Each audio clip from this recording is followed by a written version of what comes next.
Salam eziz vatandaşlar, salam mähriban yurtdaşlar. Ine biz sizin bilen ýene-de bugün ekrana çykmagymyzyň esas sebäpleriniň biri düýünki oňluklar hakdaky gepleşigimiziň dowamyny ýene-de halkymyza ýetireli diýip şu gün sizin bilen bu ýere ýygnaşdyk.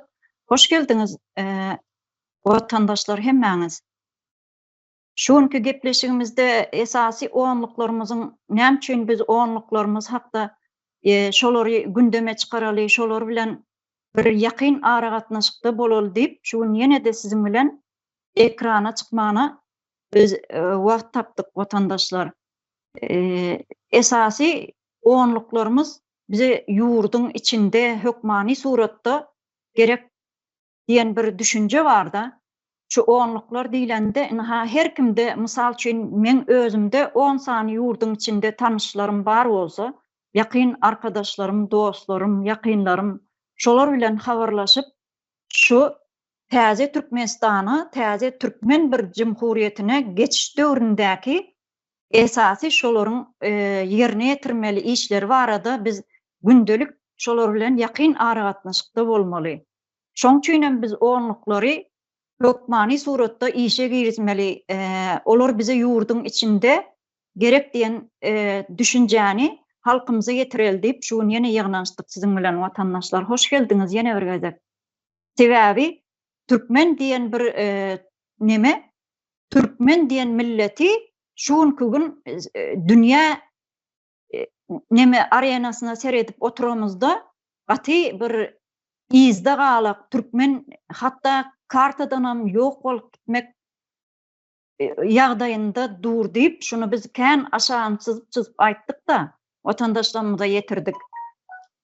Şoň üçin biz esasy oňluklary işe girizmeli diýip şu gün ýene-de sizin pikirleriňizi alaly, sizdäki nähili oňluklar bar, sizde näçe sany oňluk bar? Mysal üçin 5 welaýatdan biziň şu toplantymyza, şu günkü gepleşiklerimize goşulýan bolsa, şolaryň her birinde 10 sany oňluk işleýän bolsa, oňluk diýmeň özü käbir watandaşlarymyz soruyor da oňluk diýmek näme diýmek diýip da.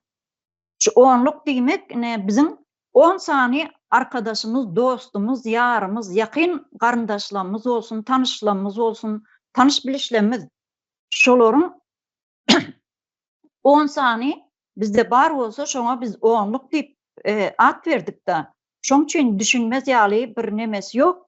Mysal üçin men özümde 10 sany tanış bilişim bar Türkmenistanyň içinde. Vatandaşlar, sizde nähili bar? Şol pikirleri orta atalyň diýip ýene-de ekrana çykdyk bugün vatandaşlar. Haýsyňyzda nähili pikirleriňiz bar? Oňluklar barada. Oňluklar bize näme üçin gerek? Dünýä arenasyna seredenimizde ähli ýurtlar öz dünýä halklary öz hak hukugyny talap edip şu günkü gününe köçe çykyp durlar. Ýagny protest mitingler edip durlar. Biziň halkymyzda o barmy? Biziň halkymyzda ýok Türkmenistanyň. Sebäbi türkmen halky öz hakyny, hukugyny talap etmeli gün gelip ýetdi şu günkü gün. Näme üçin diýsem, türkmen beýdip ýurtdaşynda bir ezilip, ýurtdaşyna gulçylyk etip ýörmeli bir halk däl da. Vatandaşlar, bu zadyň indi soňu geldimi ka diýip düşünýäs biz. Sebäbi gulçylyk etmek türkmen halkyna hiç bir münasipdir diýip düşünmeýäs biz. Sebäbi Türkmenistandan çykan nebitin, gazyň, ýerasty, ýerüstü baýlyklarymyz biziň ýere göge sygmaýar. Emma şoň statistikasyny, maglumatyny, gündelik bir habaryny Türkmenistanyň telewizionyasy, medbuaty hiç bir zaman orta çykaryp, ýani halkymyza ýetirmedi. Bu da näme üçin? Türkmen halky şol gul bolup geçsin ýurtdaşynda, ýurduň içinde dip şoň üçin türkmen halkyna maglumat bermeýär. Türkmenistanyň şu günkü jenaýatkar topar diýsä biz oşa durnak içinde aýdysany hökümet diýip aýdys. Hökümet diýmäge hiç açan diliňem baranak. Hökümet bolanyň halkynyň arkasynda durmaly bir beýik bir döwlete hökümet diýilýär. Emma bizde o ýok. Bizde Şunkü gün çykýan gazyň, nebitiň ýani tebigi baýlyklarymyzyň sany sajagy ýok. Emma biz näme üçin bu ýat bir ýurtlarda gulçylyk edip ýaşamaly? Biz öz hakymyzy, hukukymyzy talap etmeli watandaşlar. Biz analiz etmeli, hakymyzy, hukukymyzy, kanuny taýdan soramana her bir watandaşyň haky bar. Watandaşlar haýsyňyzda nähili pikir bar bolsa baş üstüne. Bahar hanım, siz mikrofonuňuzy açdyňyz. Baş üstüne, hoş geldiňiz.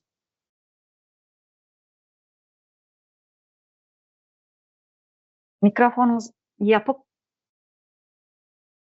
Mikrofonuňuzy açyň. Mikrofonum ýapyk.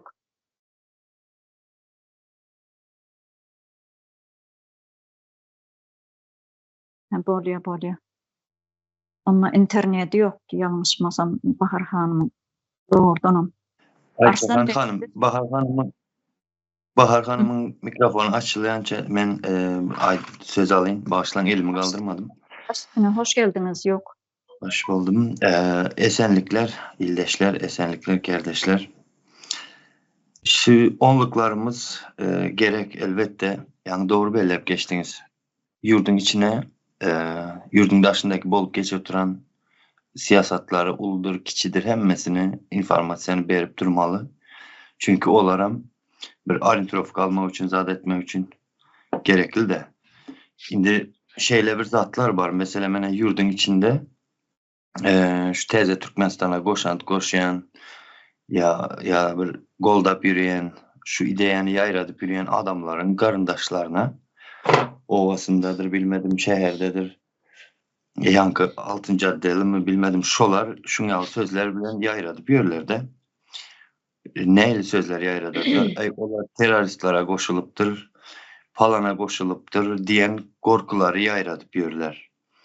Şimdi berden hemşe dediler bunlar. Şeydi şu goldap yürüyen adamları içindeki karındaşları da goldamazlığını kazanadılar da bunlar şeydi. Şu yankı yalan yayrı havarlar yayradı.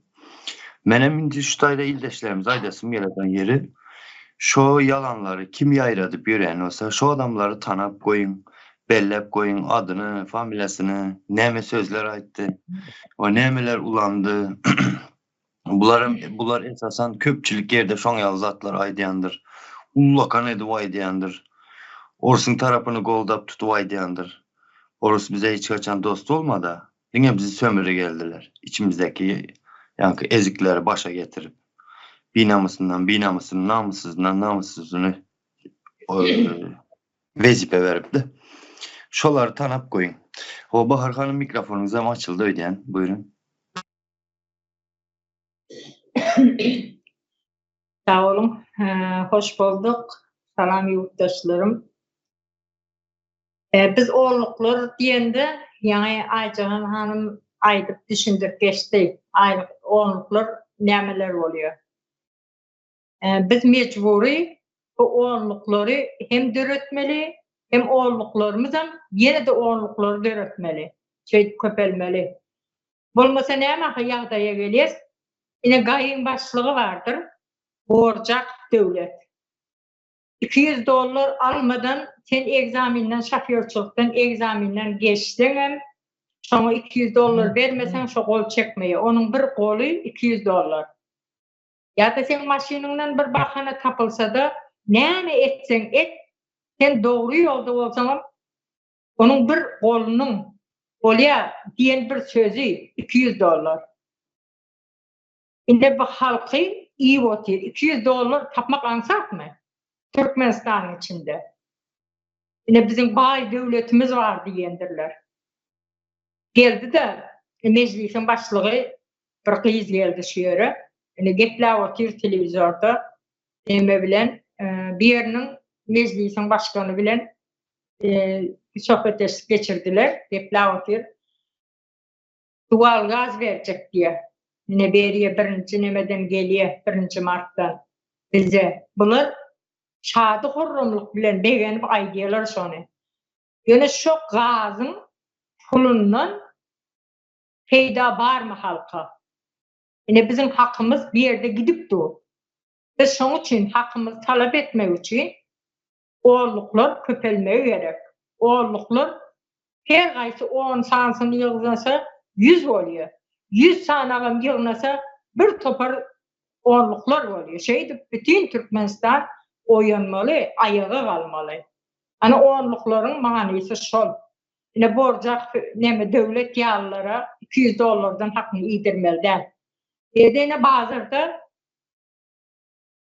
polisiyalar bazıları dejurnu olup düşengüni kat satenlerin yanına varıp öyüne katı kalyandır, muğutacak, pulunu veriyenlerdir. Olmasa üstüne sanstansiyadan adam oy vererin, sen bir yerde oturtmarın, yeni bir nalogdan adam oy vererin, sen patentin yok, seni oturtmarın. Şolar yalı hayvat atıyor. Bunun aydanını etmesen beyleki bir polisiye geliyor. Bir her zattan bir bakanı tabii hani yığına zattan, yığına götürülüş yerden. Alpat putuğu şeydi ben kendisi gepliyorlar. Yine tüy satanın yanına var, keşir et satanın yanına var. Şeydi ben var ha, bunun hocaluğunu eklab atıyor. Bunun aylığı nerede? Ne için aylığı alıyorlar ha? Ne için aylığından deme hocaluğunu eklemiyorlar? Bunun günü bilen bazıda yüzünü o soğuğa donup, ısıya yanıp, üstüne duzlu hava yağıp dur, ağızlar yarık, kapkara oluşup, güne yanıp oturan halk olarak her yiyeceğini veriyorlar. Ana şu. Ondan sonra biz ne için şulara hakkımızı iyidirmeli? Polisiye geliyor diyende ne için korkmalı? Ne için önümüzdeki saksı oturan zadımızdan vermeli? Yine oğurluklar şunun için gerek. Hakkımızı iyidirmemezlik için gerek. Ayağa kalıp vatanımızı kazanmak için gerek. Ya da türmede oturandırlar. Neme Arslan Bey biliyor adını, familyasını önüm çıkış ettiler o arada. Yine de etmeli. Yani Tuğçe Hanım'ın oğlu, Umide Bekcan'ın oğlu oturandır. Yani bir yıldan geçti galiba, şu bir yıl oldu mu? Bunlara oğurluk yüklendi çocuğa oğluna. Bir alt yerke, bir atağız için yüklenen diye de. Bir atağız, bir alt yerken şol oğlun oğurlamadığı anık zat. Ya cibisini de koyup zor bilen men aldırdım deydir biliyor bunlar. Ondan sonra böyle biz onlara inanalı. Şular oğurluk edipmişsin diyer de siz haklısınız diyer şolara. Ne için? Şu nemede fevralda sud boldu şolarlan. Ne için? Nemedeki sentyabrda o nemani Karasızlık bayramı ütkötte 27 sentyabra geçirdi. Kendisine gelen ne diye de gerek olsa 1. yanvarı da geçirip biliyor da sebebi elinde. Ne için şolarlan sentyabrda anisiye düşmedi. Bir iki saat artırıkça bilen bir atağız için oturuyor da diyelim. Şoları haklı çıkarsak ne için bir amisiye geçti üstünden. 12. dekabrda 2. amisiye geçti. Ne için o 2 amisiyede de düşmedi. Yakıyı zorladı mı? Adam öldürdü mü? Bunların ben onu ne için içeri atanlam anıklap ayıp vereyim halkımız bilsin. Umide Bekcan var. Terzi Türkmenistan'ı kurmak için, onu yerine dikeltmek için başından koşulup oturuyor. Korkuzmak için etti onu. Şunun için hem içeride tutuyorlar. Çocuğa da oğlunu. Demem Umide Hanım'ın oğlunu içeride tutuyorlar. Gözünü korkuzmak için. Umide Hanım korkuyor mu? Korkanak. Önce vatanım diye sonra da çağılarım diye. Vatanım ben ne yapmasa da kazanacak diye yapışı oturuyor. Mertlerce yapışıyor. Yine şunu halkımız şu zatları bilmesi gerek. Oğlunu türme attı, ne etti, ne emetse de şu zenan iza edim etmedi. Ya da korkup vay men oğlumu böyle yaptı, içeri yaptı deyip ağlamcırak gözünü süpürüp bir yere çekilmedi. Çekilmeyen men vatanım için görüşen sonuna çellediydi. Yine oğullukların şular yalı olmalı oğulluklar. Hiç tatlan korkmalı da ayağa kalıp vatanımızı elimize almasak bazıda oturursun, süt katını yedirersin, gaya gidersin, $200 verirsin. Bazarın içinde näçe sana polisiýa geziyor aýlanyp, haýsy birini doýurup çykjak? Haýsy birini doýurup çykmaga sen güýjüň ýetende biz mejbur däl onu doýurmaga. İş yok, näçin iş yok? 4-nji ýerde durýardy Türkmenistan, ýere gidiyor baýlygy, zawod, fabrik ýokmy? İşlet gurup bolmaýan diňe günlük parta etmelimi? Günlük otağa gitmelimi? Bizim parta etmäge ýa-da otag otamaga bizim mejburumyz. Şoňa ihtiýaçymyz barmy bizim parta? Bizim yerimizden baýlygymyz çok ýatyr. Näçin halka peýdasy ýok? Ýa-da bilime peýdasy ýok? Doktorumuz çopana mara goýun dogum ýapjak wagtynda dogdury bilýär. Doktorlar şona oňormaýar. Biriniň aýagy döwülse şoň gipslemäni oňoranaklar. Bir doktora kesellep barsa korkuyorlar biz de tebibe gidecek diye, doktora gidecekler diye, doktora ölüme gidiyorum, doktora gitsen ben elim bilen öldürüp bilecekler, tebibe gidecek diye. Näçe sany vatandaşymyzy, ýurtdaşymyzy eşitdim ben. Daha şu tarapda ansa doktora giden derdirler, tebibe gidiyorlar. Ben ene iş çağlamıl oldum, bir gezek doktora var görmedim çağalarımı, tebip bilen olsun. Näçe biz tebibe gitmeli? Näçe bizim doktorlarymyz ýok? Daşary ýurtlara gidip öwünüp gelýänçe şo ýerden göreldi alsınlar. Ele watan biz diýe 4-nji ýerde durýas gazda diýe. O garyp halkam dodony ýara otyr. Baýlykda 4-nji ýerde durýarmyşyn diýip. Bize peýdasy barmy şo? Näme ol ejesiniň jübisinden çykaryp berýim. Ejesi ýa ýerde pil al, ýerde kazandym ol baýlygy. Şoň üçin biz wara watanymyzy kazanmak üçin Gurban bolsa ýok, başgasy ýok, hemmesine de karşı durmaly, köpelmeli. Gurban bol näçe sany? 2 sany goşa kelle. Bar ýegerleri bilen 50 bolsun. Türkmenistanyň halky näçe sany? Näçe milyon? Näçe milyonyň öňünde olar durup bilmez. Halk birisi öýde gizlen oturman, her kim ayağa kalmaly. Biri-birine habarlaşmaly. Polisiýalar bitim gününde ýaşaýarlar. O evinde ors pagonda akyp beýdip akşanaklaryna gözleme. Yanında dursan aşgazanyň iyisi agzyndan porty, açlygyndan. Polisiýalar halkyň tarapyna geçip ayağa kalmaly. Ayağa kalmaga taýarlamaly. Halk bilen hem gepleşmek taýarlamaly. Ne mahkeme işgärleri korkuda geçendirler. Menden bir bahana tap neme atmasınlar. İşten atmasın. İşten atsa soňman türmede çykýar. Dip bara korkuda geçendirler. Mahkemeler halkyň tarapyna geçmeli. Oğullaryň hatyryna geçmeli. Olaryň oğullaryň hatyrynda durmaly. Diýjeklerim şu wagt şundan ibaret. Sağ ol Bahar hanım. Baty neme bir gynandyrjy zatlar görünmerdiň bana. Şo dosafyň diýdiňmi ýa-ni döwlet Borjakow diýdiň da. Şo dosafyň başlygymy ýa ýol gözegçilik gurulugynyň başlygymy kimem bolsa şol adam para alypdyr da.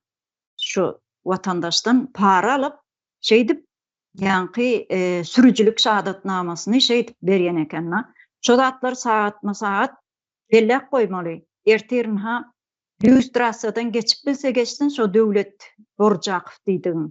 Daşudyň şo könürgenjinde ýalmışmasam. Bu adamlar entek jogap bererler. Näçin watandaşdan para almaly? Ol $200 diýeniň o gaty ulakan pul ol. Onu tapmak ansatmy Türkmenistanda?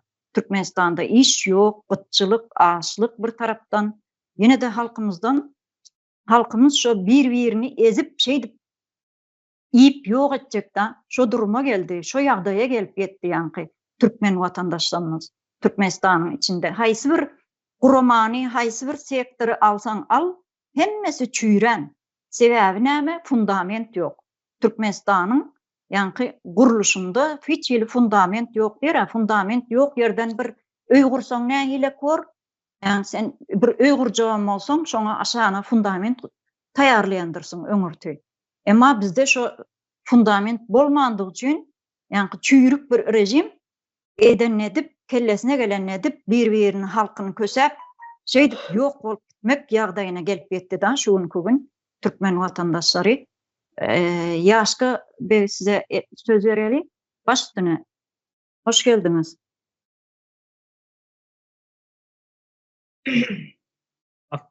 Alan vatandaşlar, sağ olun söz vereniz için. O vacip meselelerin üstüne durduk şu oğluklar var adı. Esas önemli meselelerin biri oğluklar hükmen suratda gerek. İçerideki bol duran zatlardan hem zatlardan havarlar. Onun için önemli. Oğluklarımız var, suvatın içinde işlep dur. Boş-boştan köpelýärler, hem zatdan habardarlar. Kim näme işleýär? Şu köpülenç polisiýa barada o da dediler ýanky. Oğluklarımızdan habar gelýär. Halkyň üstünden ýanky. Ezmek, halka bir zulüm etmek. Polisiýa diýip baralaryň özleriň bir halkyň tarapynda geçip şu sistemadan gutulmak üçin isleýänlerim bar içinde. Gepleşip görýärsiz. Bizem beýzar bolduk. Doýduk şulardan. Bir basa bırak gutulaýsak. Soňra nähili bolýar diýip. Odam oýnaýarlar, bady bäş barmak deňler içinden gelen oğluklarımızdan gelen habarlara var şeyler aktartır bizim duyar. Ol bir ikinciden ondan ýa-ni dostak bara dedik geçdiniz. Prava diýiniz näme? Ol öňden bir gelýän zat, o bir sistema bir. Yani sizem Ajahan abla aýtyp geçdiniz. Niresin 50 50 korrupsiýa batan bir çüýrük sistema. Şu sistemada dowam edýär. Dostak diýen zat okajak bolsaň, ýa-ni prava aljagyň bolsaň pul bermeli.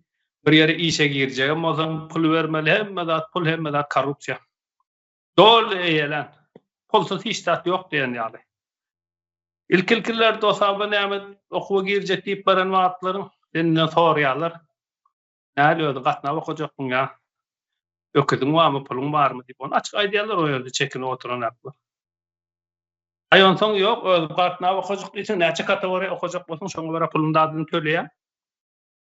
Öz güýjüňi okap geçerdiň hem ondan egzamini gaýa bar tapşyrjak wadyň seni hiç geçirmeýärler da şo ýerde. Ya çünkü şo ýerde bermeli pulu var. Ýa-ni Cemal ablaň aýtdyşy bir gola $200 diýem, o ýerde de şolar ýalagyrak özüniň haqqy var. Sen bilseňem näme diýerler, şo taýda sen ýyk diýerler. Şo bermeli puluny berýän, ondan soňra geçýän sen o taýdan egzaminden geçdikden soňra on ýerde pırlady var. Ya maşin sürmeli. Maşin urnan okamyzyň kiçi maşin sürmeli. Olar hemmesini jemlep bir uly maşin sürdürip şeýtip alýarlar da. Şo taýda sen bir sapar ýykyp aýan soň ahyryny diýerler, bolýarlar diýip sen özüňe diýdirýärler, näçe manyk berdi. Şundan gutulaýyn diýip. Şolar ýalagyra tutmasdan sistema, çüýren sistema, bu sistema näme etmeli? Bu sistemanyň diýbi damary bilen köküne paltyryp aýyrmaly, ýok etmeli, gaýtadan sistema oturtmaly. Täze Türkmenistan ideologiýasyny biz öňe sürýärse, şunu täzeden gurmaly diýip, şoň üçin Täze Türkmenistan diýip at berýär. Hemme zat täzeden düzetmeli. Täze sistema oturup täzeden işler ýaly, täzeden ýörer ýaly. Kysgaçyk şunu aýdym, nedim, ýani izin dowam ederin, sag bolun söz beren. Sağ ol Ýansky. Dogry belläp geçdiňiz ha. Watandaşlar şu türkmen topragy ýaňam känem aýtyp geçýäs da aşaňçyz belläp geçýäs şunu. Türkmen topragy ýok bolup gitmek ýagdaýyna geldi diýse, dogrudan şu türkmen nevitini, gazyny ýurtdaşyna satyp şoň pullary nire gitdi diýip şuň köň hiç kim soramady da, şuň köňçeli hiç kim soramady. Bundan 30 ýyl öň Sapara daý, Halmyra daý ýurduň içinde bir reformany ýola goýupdyrlar da.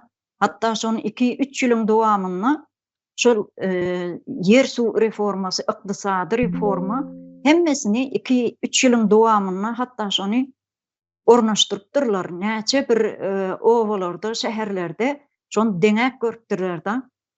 Bu sistemada şo yer su reformasy, şo Sapara daýynyň geçiren yer su reformasy gaty uly bir netije bermäne başlapdyr da. Ýurduň içinde mundan 30 ýyl öň 91, 92, 93 şo ýyllarda ýalňyşmasam, onu känedek aýtdy da Saparada. Emma şo sistemany halkymyzy ornaşdyrmasyn, ýurduň içinde bir ösüşe dogry gitmesin halkymyz diýip şo saparaga, halmyrada, ýene onuň ýanynda işlän birnäçe watandaşlary şo wagty odan depäs okup ýok etipdirler. Näme üçin? Türkmen halky şo zatlardan peýdalanmasyn diýip edilen bir oýun bu. Şoň könem biz onluklary şoň üçin biz onluklary herekete geçirmeli diýese, bizina 5 ýyldan bäri düýpli bir iş alyp barýar Milli Halas Etiş Komiteti, Gurucu Mejlis, Halkyň sesi, bir topar sosial mediada platformalary işläp durşuň köň. Şolar bilen ara gatnaşykda bolsun, şu onluklarymyzy dol derejede herekete geçirelim diýip şunuň ýene-de şonu biz ara alyp maslahatlaşyp otyrda sizin bilen. Arslan Bey, size söz bereli. Baş üstüne.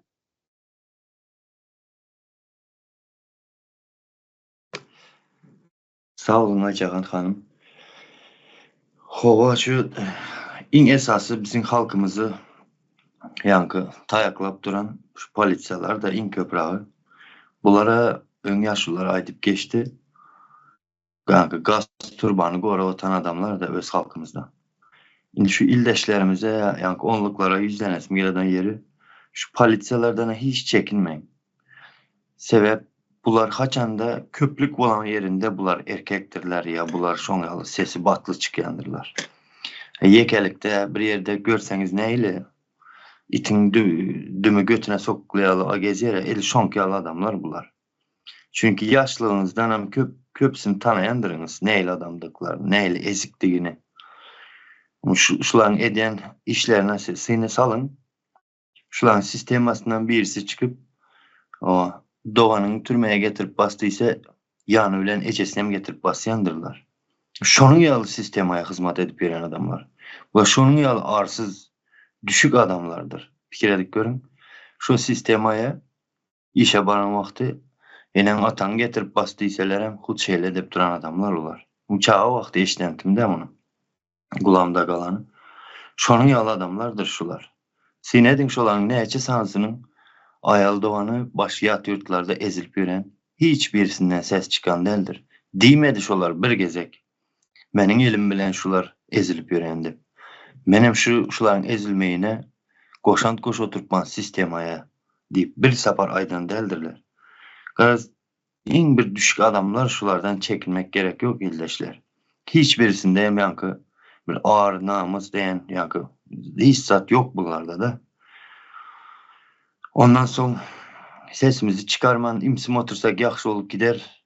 Öňüni çek otan adamlar bar diýip gyraya çekilip durman. İldeşler, her biriňiz onlukdyryňyz. Şu rejimi hemmemiz birlik bolup yıkmasak, bir beden olup üşüp yıkmasak bular bizi yıkadılar. Bütün halkı satıp, yurdu satıp yerlerde. Seredin öz hakkını soran, ýanky yurdu üçün göreşen adamı türmeye bas otur çağasını. Umide hanımın seredin ya. Ya öz hakkını ýanky hyzmat edip gazanan pulunu daýhanyň elinden alyp otur. Suhanberdi Kerimov var. Ondan soň Narkulu Aşyrov var. Bu ildeşlerimiz, denevli ildeşlerimiz.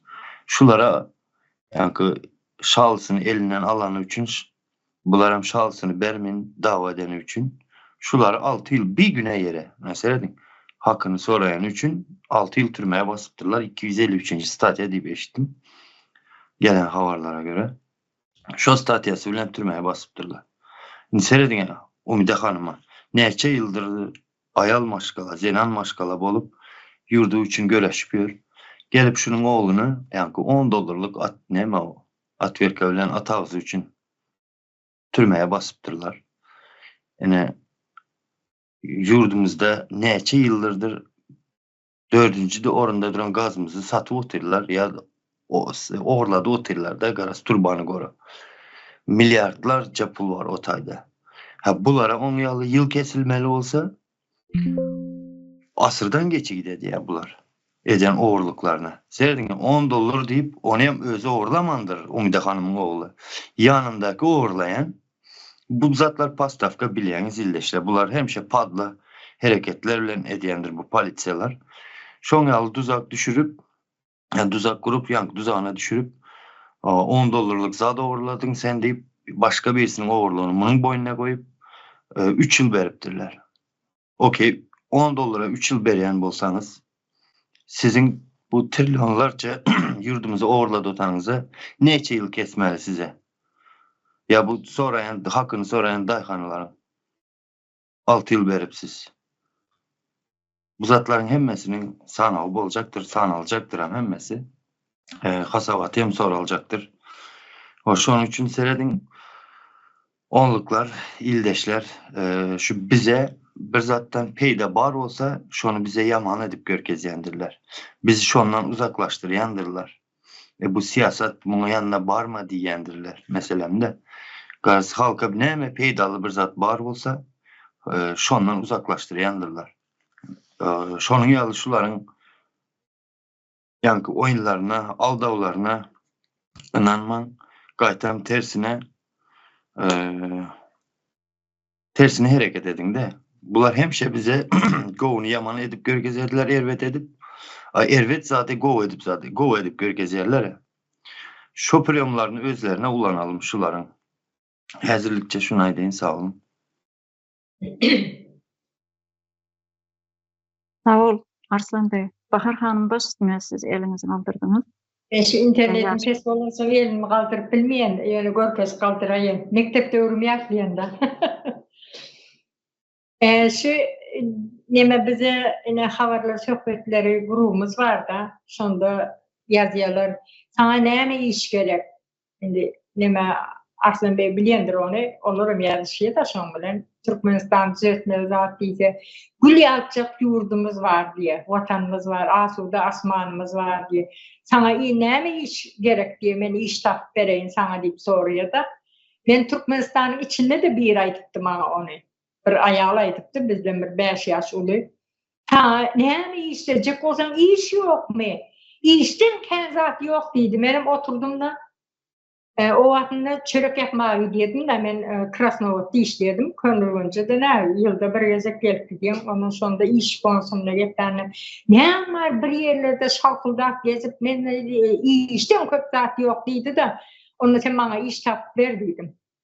O kaşık koydu, dur otur dedim. Sen bana iş tapıp ver dedim. İşken dedim ya dedim. Ne var diye dandan 4'te diye çıkıp diye avtobüste geliyor diye ovalılar diye süs atmağa diye önünden çıkıp sonra ardan maka alıp diye son bazıları ertip diye oturup satıvermeli da diye. Bir işe bak. O süydün sen geçmesen hem etmeli, öğüne getirmeli. Bunun aşağını oturup süs satsan oğlum bozulacak. O arada inemeden aksen süydün geçecek mi, geçmeyecek mi?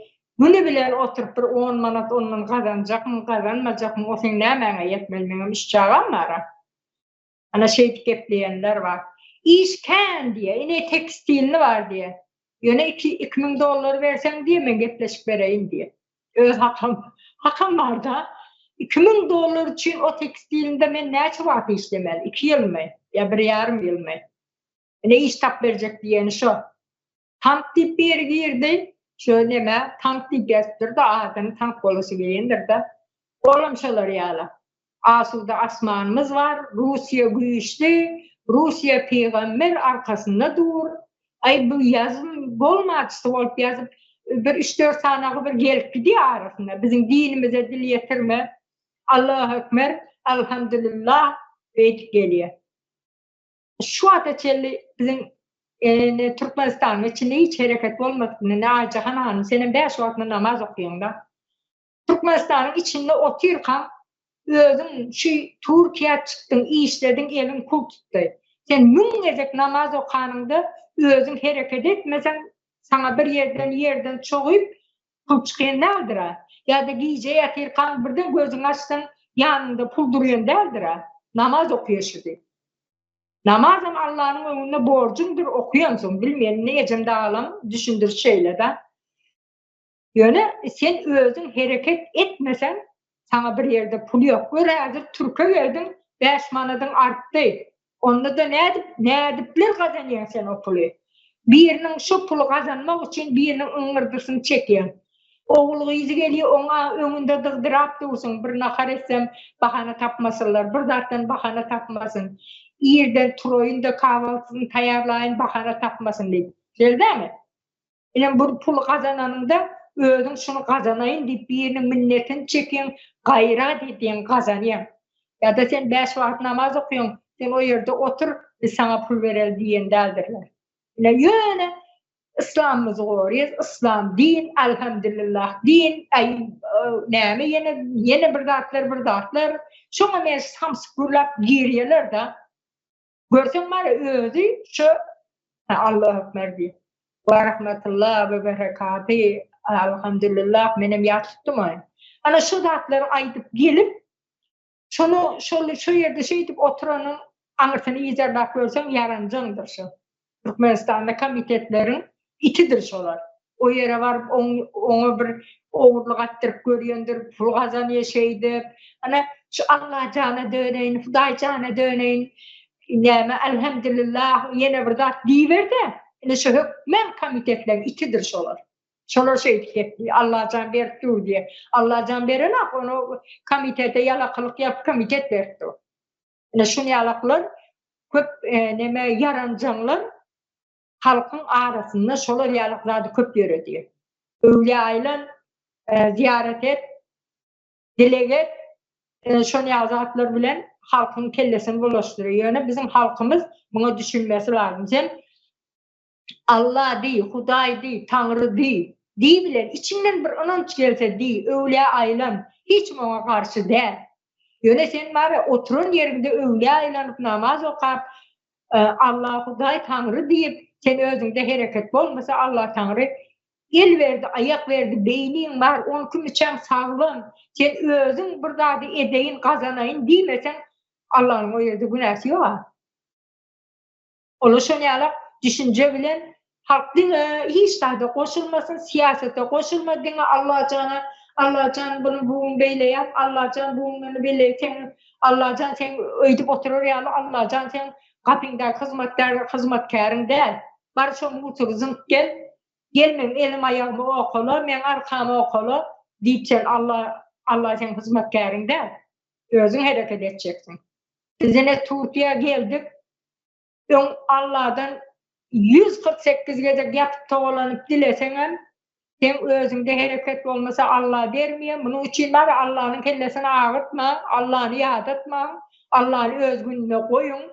Yöne Allah'ını yadlama koğuz attır. Yöne deyip Allah onu et deyip oturmalı der de özün hareket etmeli, oyunmalı. Yine Türkiye'ye geldik, taze Türkmenistan deyip koşulup oturuyoruz. Çağlara neyle baskettiler, ne etse etsin, berk yapıştık. Yapışan yerimizden koparmadan ayrılacak der. Sen azar veriyorsun mu? Yine halkın beydiyse bunun çağlasına azar verdir. Bizim kaçal diyen zat yok. Bizim çağlarımıza azar verenle biz sımsıkı beter yapıştık. Bu dedik çağlarımıza bugün beydip azar verip dursa erkir ne olacak? Ondan ne olsa şu olsun gayret edelim, vatanımızı kazanalım ve taze Türkmenistan'ı koşulandır. Onların taze Türkmenistan için ayağa gelmeyi verir. Kork nire çelli. Haçana çelli korkacak. Neme bir gep vardır. Namart her gün ölüyündür korkusundan sandıraklar. Mert bir gecek ölüyündür vatanımı kazanacak deyse bir gecek ölüyündür ölse yöne on adı ebedilik yaşayandır. Demişe de şu yatlanıyandır. Yine kaygısı tabayır. Bizim yardımımızdan çıkıyormuş olarda. Nedir bay Aytakır? Onun her biz var, onun yanındaki kömekçilerini, yaranlarını onlara mı öğrenmek istiyor? Yani olur yani o adamı yatlamak neyle koğuza? Ne hanlar var, neyle vatan için ortamında karşı durup, dik durup sevişenler var.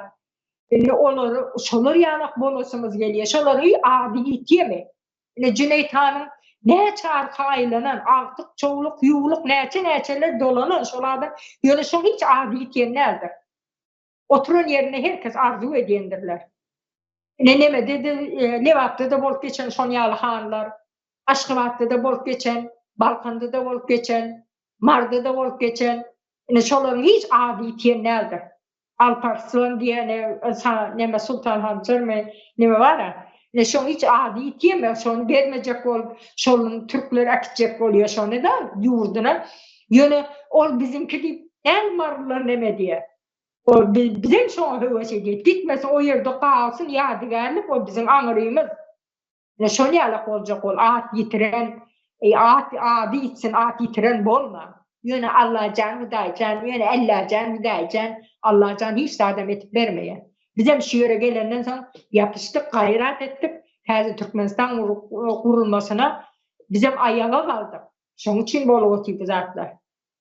Bizim bütün neme deyip bir kemperin ıngırtısını çekiyes, ay menin wagtym ýok, Allah canım öyle etip berer diýsek, şa oturup bererdik, Allah can etip berýär. Allah can baş indi aýtmaýyn ağzyma bir hapa ürünlerem gelýär da ezik bolmaly da.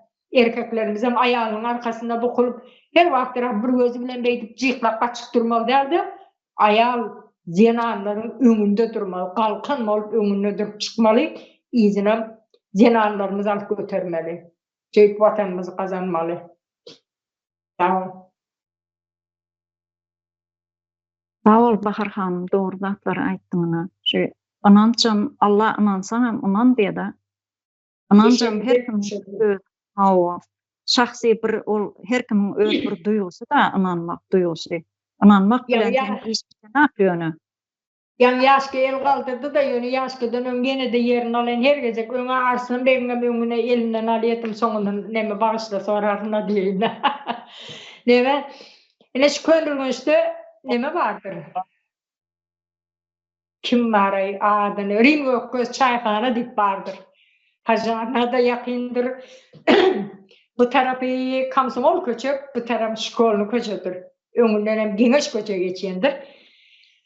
Şu yine bu tarafı şkolny köçe, bu tarafı Komsomol köçe. Şöyle mi? Yine iki bölümdür. Mellerin bu tarafı bu köçe, bu tarafı bu köçe. Yöne Rim Gökgöz komitetlerin adamı. Gel diye komitetler gelen vaktinde iýdiriye, içiriye, hizmet ediye. Hemme zat diye de şoňa näme zat ağzından çıkan zatı Rim Gökgöz yerine getiriye. Şoň üçin Rim Gökgöz'ün oğlu Unzavud'un başlygydyr. Sen kömekçisi var da atasy deme diye. O zaman bu biren näme üçin bu gapsy Komsomol köçeden, bu gapsy neme köçeden, şkolny köçeden. İki tarapym alyp otýar şu. Eli uzadan yerine ýetýär. Ýalaka. Şolaryň hyzmatyny edýär. Gelende beýdip durýar, gel diye beýdip durýar.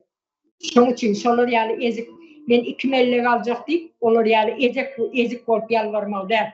2 mellek aljak bolmaly däl de bütün Türkmenistany gazanjak bolmaly. Gel 2 mellek alanda näme peýdasy bar, palçykly ýollardan ýörýär. Gel bol gazananda näme? Gapdalynda musir ýaşyk durdaşy bilen akyp ýörejek ýollaryň palçykly bazara bir gitip gelsen ayakkabıňyň amaly bolup gelýär. Nerede ýasy bar sen pulun elinde, pulun köp bolanda cennet ýaly bir ülkede ýaşamajak bolsaň näme gerek bolsa?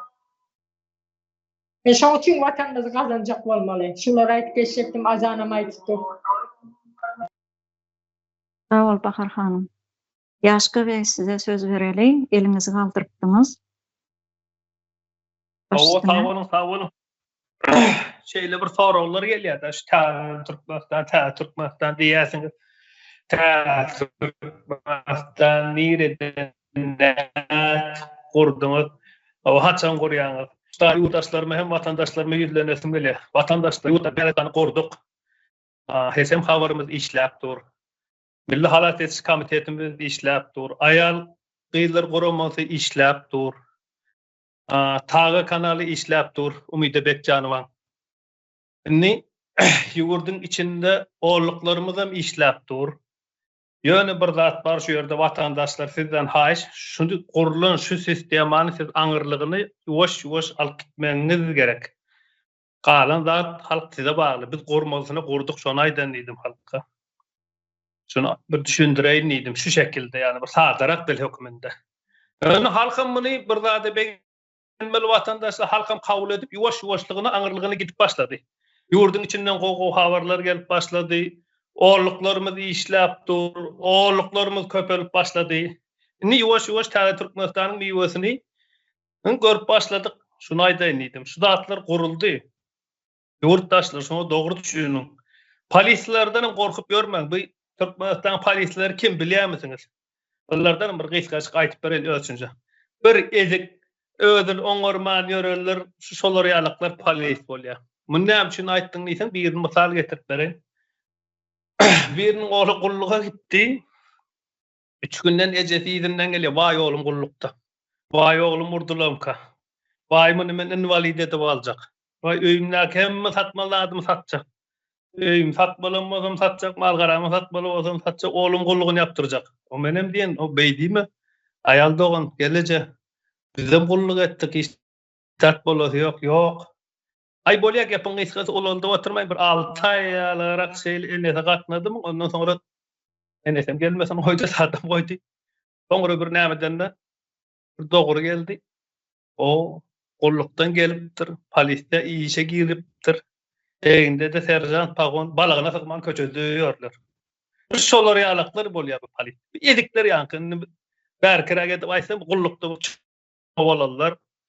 Bu pes derecede bolarlar. Özüne göwün etmek. Gelip polis bolup halkyň tepesinden şäherlik çakçak bolýarlar. Halkdan özüni bir uly ýanky bir özüni bir uly görkezip so dahil diýilýär. Hindi horoz ýaly çişik gedýärler da şolar ýaly köçede balagyna sygma, şolar ýalygyrak. Şoň üçin olardan edýär halkyň gorkmaň. Bir ýerde polis görseňiz, wurun iki gözüniň ortasyny ýamryk bilen, bular sizden gorkýar.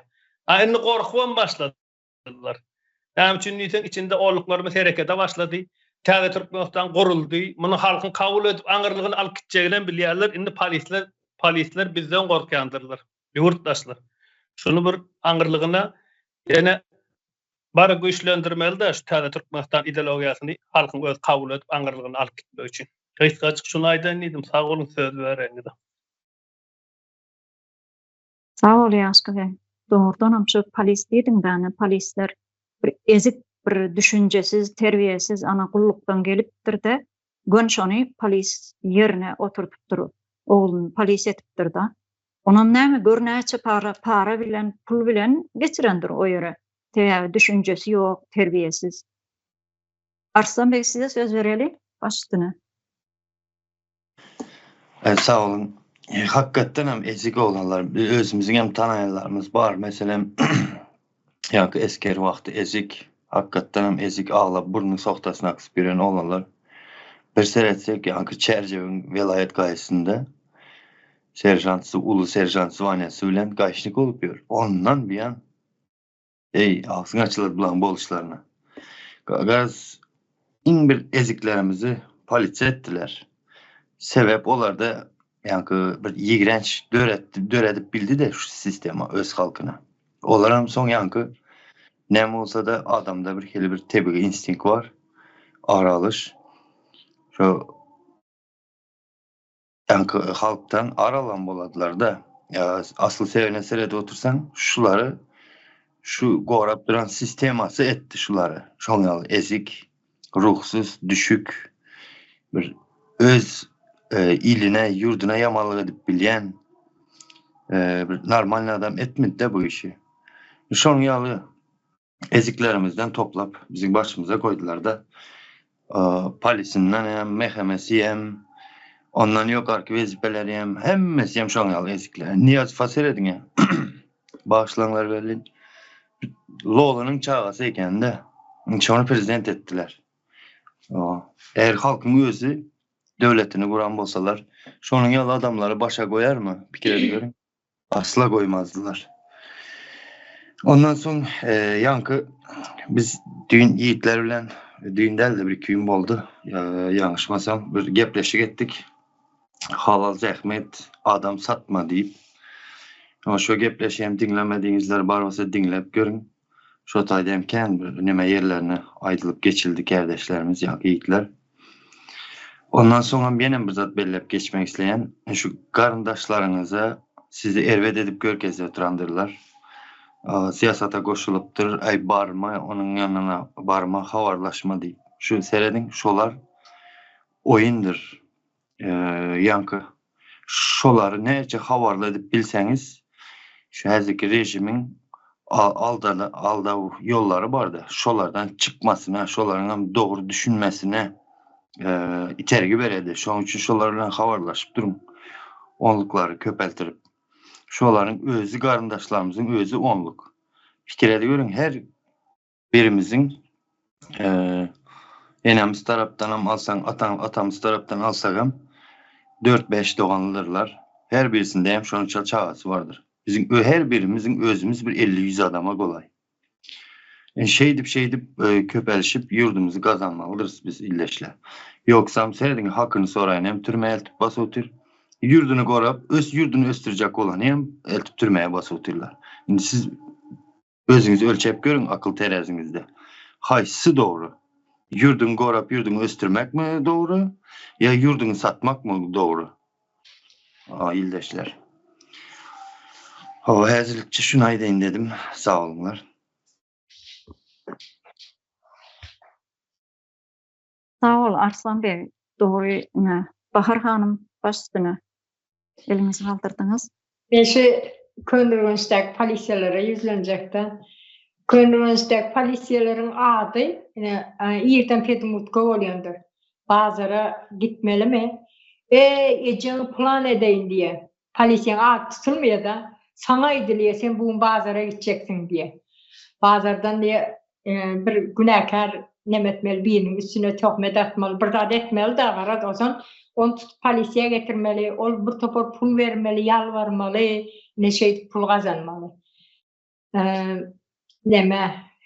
Polisiyelerin hemmesine de şeyle de bir gece özüme bana polisiye bir işim düşüp bardım. Şonda başlığımı bilmeyen şu uçaskı oylan başlığım bir çıktı elini şeydi. Yeceni plan edeydim bir kıyırdı da gidip bana polisiyelerin davat gidip bana hemmesi birden seyretti şeydi. Oğlum hemmesinin adı yeceni plan edeyim ekanda. Plan edeyim diyen sözü özümü düşünüm. Hemmesinin adını şeyle koyuptırlar. Keşke pasportuna da yazsadılar şu an. Hemmesi seyretti şeydi de. O zaman durdu karıştı, ondan sonra barıp bir dağıtlar deyip ellerini veydip sallak yaptı. Hem mesela kulağını sallak boluyor deyip dur. Bu polisiyeler nereden gelip çıktı? Nerede şoların yine polisiye iş alacak olan prokuror, şonyalık zatların yarancanları oluyor. Şon kapısında hizmet edenler oluyor. Onu yamallap şona uçmuş ederler oluyor. Şoların çağaları polisiye oluyor. Ya da nalogda işliye, yeni bir yerde işliye pulu bar adamlar oluyor. En ansat yer polisiye olsun diye bir orspagonu dakar bir yerine şeyler gezer. Önünden çıkanın polis olan olup önünden çıkarlanım. Yani avşanaklaşıp görürse. Neydim olmasa yigrenseler hem diye polisiye olsa içi yaptırsa da kuvvetliyeler ama o yeter diye. Yani şehit biyorenler hem var polisiyede. Birem şu Krasnovod'da Tahir deyip uçaskı oylanın başlığı vardır. Avur vardır. Uçaskı oylanın başlığı Tahir mi kanaya? Şu birinin adını Tahir'den bilen de kalanını barandan sonra taptırır sonra. Yani şolam şeydip halkı ezip yukarıdan can geliye nemani Begenç Meretf'in firması eksiklerini havara çıkardık biz. Onun için ben oğlumu aldılar, kızımı aldılar. Ona da var uğurluk yapıyormuşlar da. Sen stroykadan zada uğurlatsın. O bir anda kızımı oy koyuptur. O odada da oğlumu koyvay demişsin. Ana kız doğanın boyunu alıp otur. O oğlun doğanın bile ettik, bile uğurladık deyip aydı otur ayetse bir şey demişsin da. Olamayıptır, siz burada deyip boyun al deyip korkuzun olmalı yoksa ne mi uğurladık biz? O yerde ne mi uğurlap olur? Uğurlar ya ne mi zat var? Benim bellik yerim yok. Onu beni uğurlap ne mi deyin diyen. Ondan sonra bir yana var, kızımın yanına var vay demişsin. Ana oğlun doğanın boyunu al. O kız doğanın bile eceken bile ettik uğurluğu diye vay dedim. Ay yeter deyiptir kızıma. Yani bunu halk kovucu dinlesin. Bunu öğrenin. Eğer geplemeyen otursa o yerde her hillet boyunu koyuverdi. Yeter ay sizin oyununuz deyiptir. Hani kamera var o yerde deyip. Kameradan tap bizim oğurlan zadımız tap ver deyiptir. O zaman kes sesini deyse yok ben kesmeyen sen bana bu zada ayttın değil mi? Sen onu tapjaksın deyip ýygyr beripdir ýerinden durup. Tapşony tap deyip itikler görüpdirler. Bir çalıçılara kakmalak görüpdirler. Yo urmen deyipdir. Ursaňa sen deyipdir. Ýöne şon tap deyipdir. Men ogurlap duran ýerimi kameradan tapın deyip ýygyr beripdir da. Ona şoň bilenem kamera işlemýär deyipdir. Ona neme görkezmelik beze üçin goýduňyzmy deyipdir. Onda siz kamera o yerde işlemeyen bolsa ol ogurluğu siz ediyorsunuz deyipdir. Sonra maneviş birinin boyundan atmak için kameranı işletmeni koyuyorsunuz. Onda ogur sizsiniz de kıyılıp başlar. Hani şoň bilen bar gününü çekip çıkartıp koyuvertirler. Ene bana halk öğrensinler. Hökmen kamera, ne için kamera koymadın? Sen on ýaly ýerde bolsa, han senin elinde şahnemen var mı? Kanadyň var mı? Özlerinin hasap soramalı. Boldu koy bar gitti, yok gidecekler diýmeli. Maňa o zady açykla, menim şu ogruýyny tapasym gelýär. Menim şu ogruýyny göresim gelýär. Şeýdip bir ýakasyna ýapyş. Bular var demini korkunçunu aşak tarafından alarlar.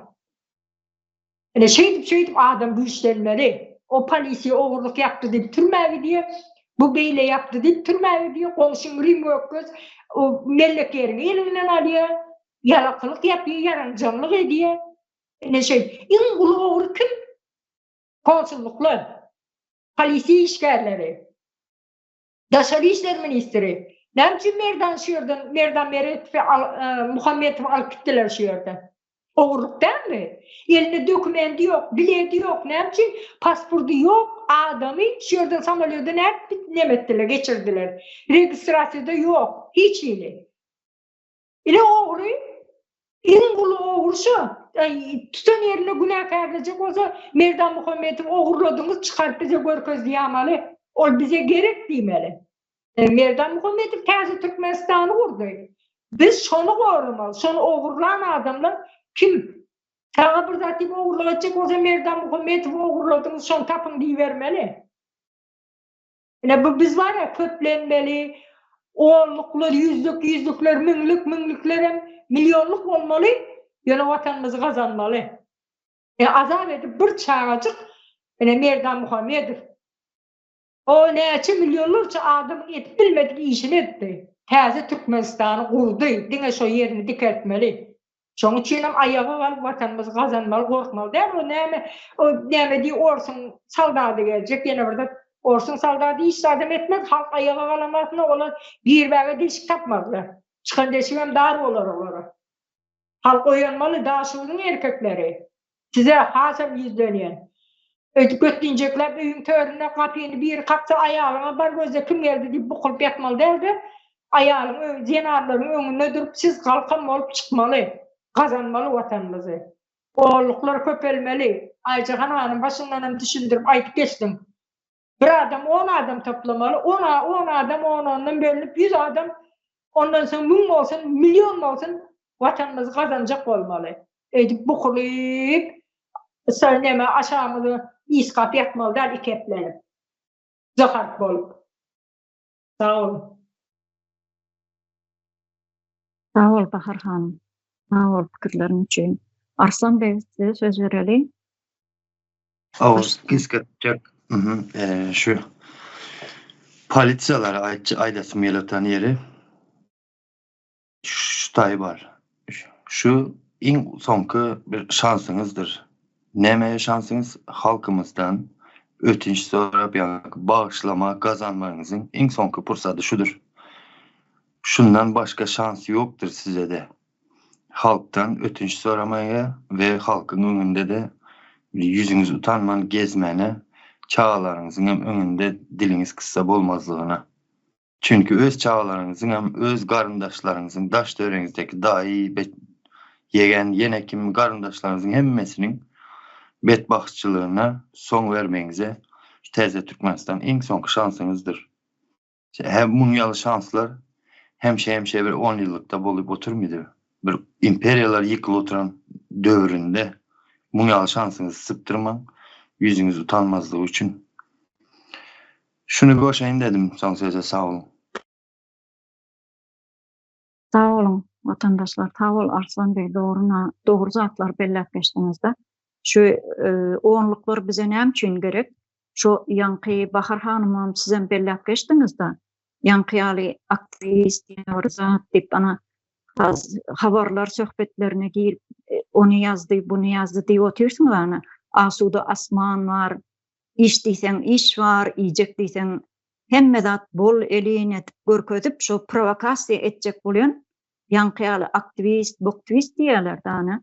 Şo provokasyon nemäni ýüretjek bolýan Yankıyalı watandaşlarymyza gerek şol oňluklar bize erter.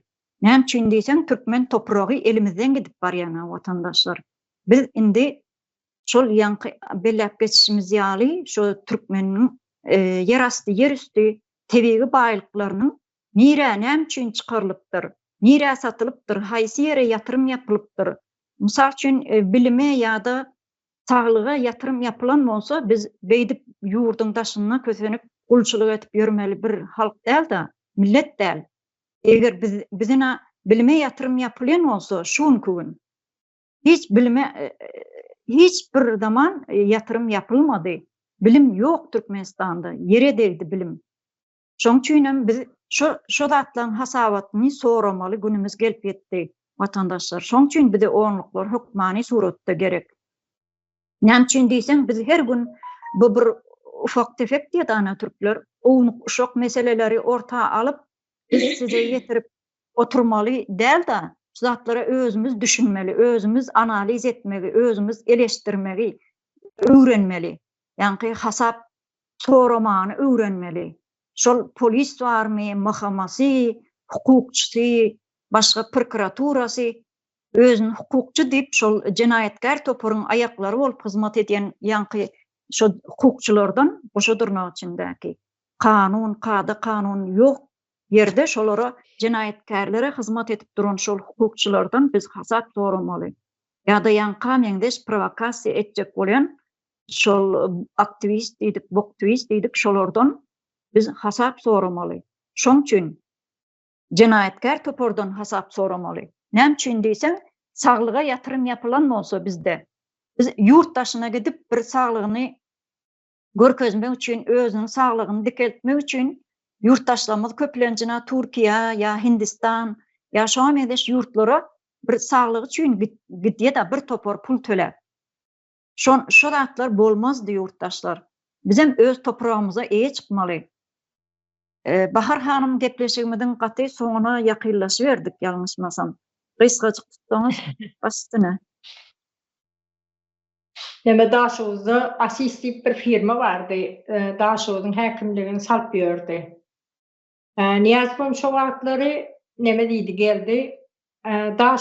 Daşowda türkler diýdi, aýal gyzlara göz galdyrmasyn diýdi da, ýaşullar ýygnan bardylar. Ýa şo ýerde şonda işleyen oğlanlar gyzdaşa ertip berýän ekenler. Şo türklere. Ondan sonra şo ýaşullar öňüne çykyp nemedenle Daşowlar jelek bolýar diýdi. Kançy kuyruk bulamasa diýdi, it izinden ılgamaz diýdi. Niýaz aýtdy da. Sen Niýaz özü jelebin çağasy. Gece şonyalar öýünde kampaniýa edip obasından kovulacak adam yer titreme bolup ölüyor da. O sen jelebin çağasından näme garaşak aýdy biler ol. Ondan şey diýende var şey diýdi, halk gaharlandy. Men özüm şu firmaň öňünden doktora geçirdim. Şoň firma öňünden geçende gurbanlykda Türk soýýasy diýip ýazyp goýupdyr gyzyl kraska bilen. Ýakyn nemesine, zaborynyň daşyna izinden gyzyl kraska boýapdyrlar. Ondan öňünçe daşlapdyrlar olary, türkleri. Bizim gyzlarymyza mı seretjek, zenanlarymyza mı seretjek diýip halk Daşowdyň halky. Bulara mara karawul goýup gördüler, bolmady polisiýa şo ýere polisiýa goýdular kapsyna. Polisiýanyň köpläp baryp durup uruýup ýere serpidýän ekenler da. Osan agyrsa onu polisiýada durmaya bir gijede şo firma kaçyp gitdi. Ýerden gördüse firma ýok, emme zaten ýygnap kaçyp gidipdir. Ene seret näýle halk aýaga galanda näme etip bilýän eken. Niýaz fiş adam diýmedi, siz diýdi Türk firma şolar ýalag edip diýdi, azar berdiňiz diýdi, olaram diýdi, gidipdirler diýdi. indi şo firma şolduydy häkimligiň binasyny özüňiz edinliydi. Biz ettirip bermeýänliydi. Öz daşygyň öz halky etsinliydi. Şo daşygyň türkmen inşaat guruluşy bar. Şol dikeltdi soňundan. Şo nämäni? Şo daşygyň häkimlik binasyny öz daşygyň guruluş firmasy saldy, türkmen firmasy. Ne halka ýaga galany näme diýeneken? Anda näme Niýaz sadam edip bilmek şoňa sadece gaharlandy. Daşygy tarapy nerwet millet boldy. Daşygyň zenarlary jelep boldy. Diňe bazarda bir iki sany aýal urşolar, sen jelepde men jelep bol. Niýaz bu aýdýan gepi, edýän hereketi şo saç ýolda oýnaýan, bazarda urşaýan aýallaryň hereketi boldy. Ne halk şolardan mysal alan. Halk şu wagtlar siz näme bildiňiz? Daşygyň halky, daşygyň erkekleri, näme bizim zenarlarymyza göz kızdırmasın diýip, näme polisiýa çeli diýip urup gidýärdiler, kim gurany bilmän galýadylar. Gyz ertip berýän oglanlaryň maşinlaryny, aýnalaryna çeli döwüp, özlerinden urup, maşynyň içine zynk giden wagtlar boldy. Indi biz ol geçen günlerimizi unutma, yeni de inde watanymyzy gazanaly. Daşygyza bir firma gelmedi şu wagtynda. Hiç bir firma goý bermedi. Hem näme Niýasyň özü beýdip oturup ketdi. Näme bolsaňyz şol boluň diýdi. Öz günüňizi özüňiz görüň, daşygy tarapy diýdi. Daşygy tarapy ýene de öz günümizi özümiz görmeli, watanymyzy gazanmak üçin aýaga galan. İsteseňiz öýüňizde maşin bolunda çözüň Aşgabatda. Aşgabatda öňde durun. Halkam siziň ýüzüňize ýersinler. Bu hereketler sıktırmalıdan ayağa kalın. Erkekler men size onanyen ayağa kalacağını vatan için korkman ayağa kalacağınıza da onanyen. Şu atları vurun vereyim da. Neme bazarı yapacak diyenler hakimliğin nemesine aynalarını dağışlayıp hakimlik stolun aşağını yiyip yattı. Daşa çıkıp bilmeni. Kapısındaki duruyan koruma mı neme var ahranlılar. Şolarım yeli bilmedi halkın yani. Bir de ayarlar sunku daş alıp gidipdirler. Kim kartoş gözüne, kim yumurt gözüne, kim daştığına, elliyle zaten hakimliğin aynasına zınıp, içinden içim çıkabilmedi. Kapıyı kuplap, stolun aşağını yiyip yatıyormuş neme. O vaktinde ne gayratlıdınız? Polisiyen maşininde götürüp ağdır taşladılar.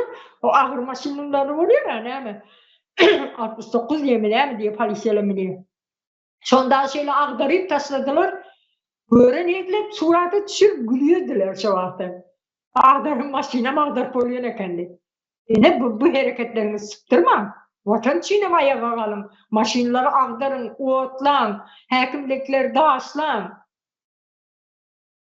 Diyeceklerim şundan var. Yatlatıp geçeyinler, geçmişindeki gayratlı vaatlarını yatlatıp geçeyin, o vaatlarını unudan olmasa yarına çırıp biraz mert olsun, erkek olsunlar.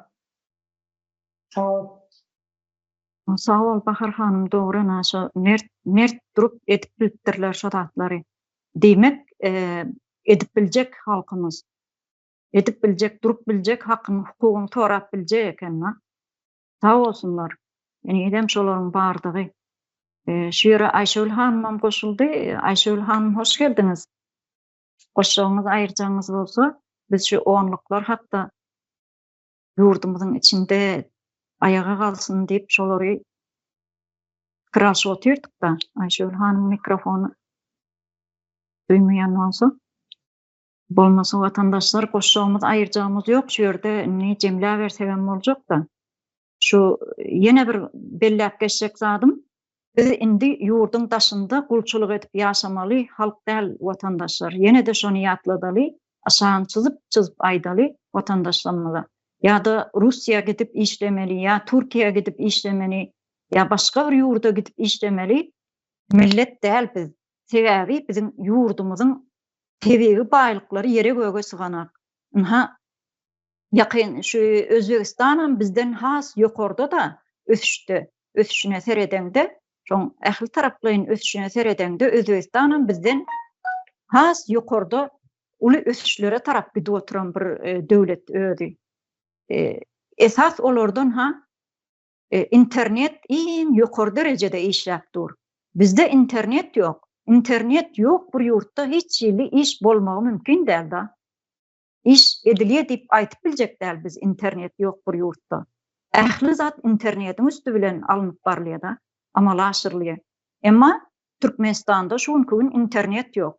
Munam näme üçin şu halka baskı edip oturýarlar, ýani provokasiýon hereket etýärler gizli. Halkymyz oýanmasyn, hiç bir zatdan peýdalanmasyn, bilimsiz bolup, ölüp ýok bolup gitsin ýurdun daşynda şey diýip edip oturýarlar bu zatlary.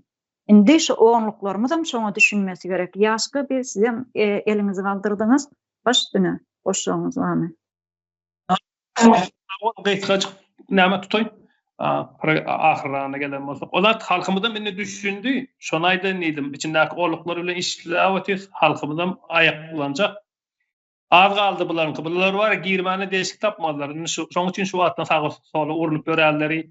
Şol näme dip oda edip ýanky bir halkyň sesinde kim var, kim näme etdir, öz başyna gurum açyp, geçen saparama aýtyp çykdylar, gysgaçyk şu açollar aýtan idim.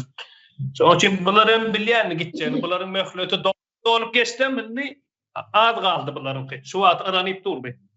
Halkyň aýaklanjagyndan bilýärler, hemme adından bilýärler. Şoň üçin oğluklar hökmen suratda wajib, oğluklarymyz bilen habarlaşmamdyr, gürleşmemdir. Taýaram halkymyzdan umytdan düşmesin. Haçan näme bolsa oğluklarymyz bar içinde. Gysgaçyk şonaýda nidim, onsoň programmaňyza çağıryňyz üçin köp sag bolun. Taňry ýalkasyna aýdaýyn, ýene bir böyle izlerin dowam eder, çağırsanız gelip durur, sag bolun. Nemen bellek geçecektim. Ben dün Türkmenistan'ın içinden näçe sanak erkeklerim, zenanlarım haýyş etdiler. Siz diye çıkış edenden soň diye imo açýardy diye, paylaşımlarını görüyorduk diye de. Yine dedi 2 günden beri diye imo hiç açanak diye. Suratım olsa açanak diye näme diýeni bilmeýäs, yine geçip koyuverip otyr diye sesem çıkmaya diye.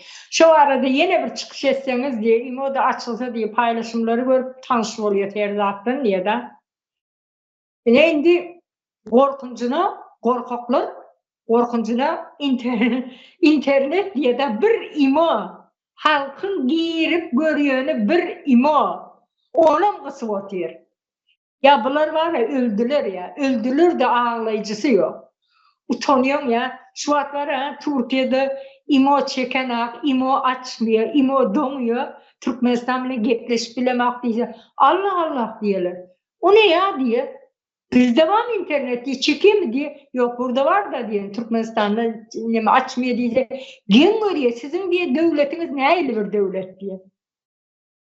İnternetten seyrettirler de Türkmenistan ne diye eyler ak diye, maşinler diye ak diye rengi diye, insanlarım diye ak giyiyorlar mı diye, ak kasuncu bala, köynök şeyle giyiyor mi diye de, Allah diye, ben ömrümde görmedim diye.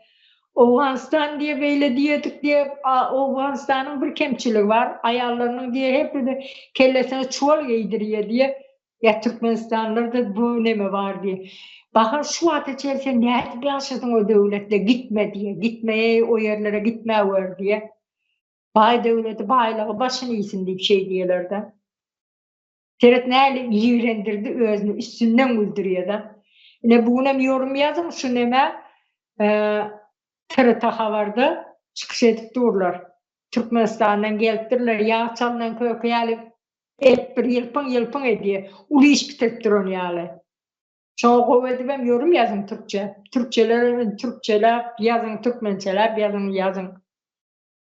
Bilseler halkı bir yerde ne etmiyor. Her tarafa gaz seçiyor. O bir toyda gelen vaatında suyucu seçerler. Şunu yalak bizim başımızdaki nemelerim halkın düşmanı, halkın hakkını otururlarım, gazı dumlu duşa seçiye boşa deyip o zaman gidelim Türkmenistan diyendir de. Böyle bäri gelmem utanmam dur sen gaz ocagyň var, gaz yataklarың var, munyaly bay. Şo ýerde bir çık söz näme şoňa bir aýtmaýar da sen halkyň bir ýerde näme etip ýör. Hemmesi gul bolup ýör. Gerek bolsa ýatyp men sıçýan bokma çelle arasaly diýenlik aýtmaýar men ýa-da ejemiň dädimiň aşagyna çelle arasaly sen halkyň o näme üçin o baýlyk olara ýetmeýärmi? Ýa-da günah aldymy olar? Günah bolýar onlara bermäge dip soramýar. Ana şolar ýaly. Mene sorap yorum ýazjak, yorum ýazyn. Näme Türkmenistanyň habarlarynyň nämesi ýorumy ýapyp durýar. Yorum ýazmaz ýaly ýapyp goýýar. Näme üçin yorum ýazmany ýapyp goýýarlar? Ne bolsa näme dogry zatlary aýtmasyn diýip ýapyp goýýarlar. Gorkaklar. Diýjeklerim şundan bar, sag bolun. Hemmäňize de çağıranyňyz üçin Ýaşka Arslan Bey, Ayşegül hanım sizin hem geleniňiz üçin, Ayjahan hanım size de köp sag bolun. Ene çykyşlar iýizi giderdi dinlärler. Halkymyzdan haýyş edýän çykyşlar dinläň, bilmeýän zatlaryňyzy öwreniň. Biz näme üçin sessiz otursak, ýurdumyz nereye gidip barýar? Ýetip barýarys biz bir günde, bu günden ýetip barýarys. Bulara göz ýetirelim. Hem de hazinamız vardır. Hazinamızda gücümüzün yettiğinden yurt dışında işlep verirler. Rusya'da, yine Amerika olsun, Türkiye'de olsun hazinamıza koşanduğunuzu koşun. Çağlarınızın geleceğidir, özünüzün geleceğinizdir, yurdumuzun geleceğidir. Koşandığınızı koşmanızı haýyş edýän, hemen bilmeýän zatlarınıza çykyşlar dinläň, öwrenin, gözüňizi açyň. Diýjeklerim şundan bar, köp sag bolun. Minnettar. Sağ ol Bahar hanım. Doğru zatlar aýtdyňyzna. Utanç verici da şu internet ýok diýsem utanýan adam bir şuun 21-nji asyrda ýaşap görüp. Çünkü ýurdun başga bir dünýäň 4 günjegine seredende insanlar dron ýasap ýör. Ýa-da şoňa meňdeş bir zatlar öndürüp işläp iş adam bolup ýör. Başga bir ýurtlara ösen ýurtlara seredende da şu zatlar görüp oturgam utançda internet ýok diýsem Türkmenistanda. İnternet bilen hemme zat internet bilen ýöredilendir. Şoňa utanmaly Türkmen halky. Şoň üçin biz öz hakymyzy, hukukymyzy talap etmeli watandaşlar. Sebäbi ýurt elden gitjek. Topraklarymyzam özümizniki boljak. Täze bir sistemany ýerinde oturtsak, şu çüýrük sistemany, rejimi ýerinden aýryp, şoň ýerine täze bir sistemany oturtsak, bizim topraklarymyz halkynky boljak. Halk istediği kadar topragy alyp biljek. O da nesilden nesile miras bolup galjak da şu topraklar. Şu zatlar 30 ýyl mundan öň saparada etjek bolan şu ykdysady ýer suw reformasyny. Eger şol edilen bolsa, bugünkü gün biz köçenip ýurtdaşyny gulçuluga etip bermeli bir millet däl da. Ne şol gün şony ýene de türkmen watandaşlaryna biz şony edotyrlaryna, işläp otyrlar. Kän oglan gyzlar şu zatlaryň üstünde işläp otyrlar. Täze bir sistemany ornaşdyraly, halkymyza bir halkymyzyň elleri uzan ýerine ýetsin, şu topraklar halkynky bolsun. Hemme zat halkynky bolmaly. O döwlet diýilen zat ýok.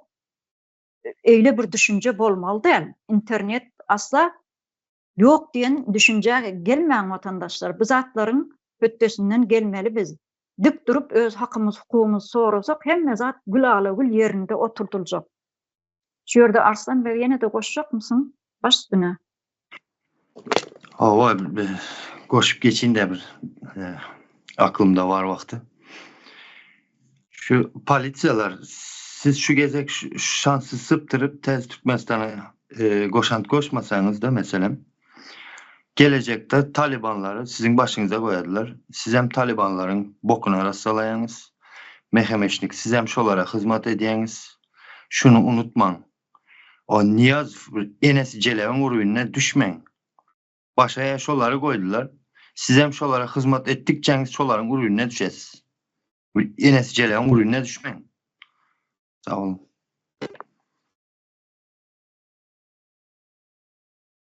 Sağ ol Arslan Bey. Vatandaşlar, şu eden gepleşigimizden bir adacığım olsa, özüňize gerek ýerini alyp birazajyk peýdalanyp bilseňiz, biz gaty minnetdar bolarys da. Sebäbi biz gozgamasak ýurdun içinde şol jenaýatkär topara hyzmat edip oturan bir telewizioniýa propaganda işlerini ýerine ýetirip oturan şolaryň aýaklary bolup oturan bir millet bar. Sebäbi biz bunu bärden halkymyza ýetirmesek, başga kim ýok ýetirjek bir neme ýok, ýani gurama ýok başga.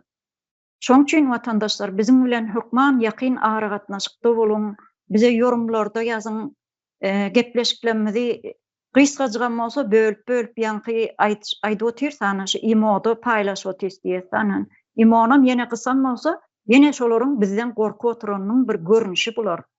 Gorku sistemasynyň bu bizden näde olar tarapyna geçendiginiň alamaty bolup durýar bugünkü gün. Sebäbi gorkmaly däl. Ine biz hakymyz, hukukymyz sorasak, olar gorkmaly. Olar gorkmaly. Sebäbi hasabat bermeli gün gelip ýetdi watandaşlar. Biziň indiki gepleşigimiz bolsa, şu täze sistemanyň yerinde oturdulan günden başlap yerli dolandyrşa, yerli öz-özüňi dolandyrşa geçmek barada boljak watandaşlar. Şoňa da öz pikirleriňizi goşmaňyzy, öz pikirleriňizi yorumlarda ýazmaňyzy şu ýerden sizden haýyş etip ýüzlenýäs. Sebäbi yerli öz-özüň dolandyrşy bolanda bize misal üçin daşowyň bir etrawyna, bir şäherine Aşgabatyň bir ýerinden neme goý bermeli däl. Häkim şolar Aşgabatdan çözülmeli däl. Yerli halkymyz özü islen adamyny saýlap seçip bilmeli. Geljekki sistemada. Şonu ýokardan bir adam ýöretmeli däl. Bize Aşgabatdan gelen häkim biziň yerli könürgönçiň ýagdaýyny nähili bilýär. Bilmeýär o hiç ýerini. Sebäbi onu biz halk saýlamadyk. Şu Gurbanulyna biz saýlamadyk. Prezidentem biz saýlamadyk. Bize prezident sistemasy düýpden ýalňyş bir zat. Biziň saýlamadyk prezidentimiz oturna, goşudurna içinde. Şonu biz ortadan aýyrmak üçin kän uly işler alyp barýas watandaşlar. Şu gepleşigimiziň üstü bilen size azaçygan bolsa bir düşünje nemesini ýetirip bilen bolsak, şu ýerden biz uly minnetdarlyk bildirýäs size. Geljekki gepleşiklerimizde görüşýänçä hoş sag bolun watandaşlar. Arslan bir Ýaşky bir Abdurrahman bir Aýşegül hanym, Bahar hanym size de gymmatly wagtyňyzy aýryp şu ýere gelip beren gyzykly gürrüňleriňiz, pikirleriňiz, düşünjeleriňiz bilen size uly minnetdarlyk bildirýäs. Geljekki gepleşiklerimizde görüşýänçä hoş sag bolun watandaşlar.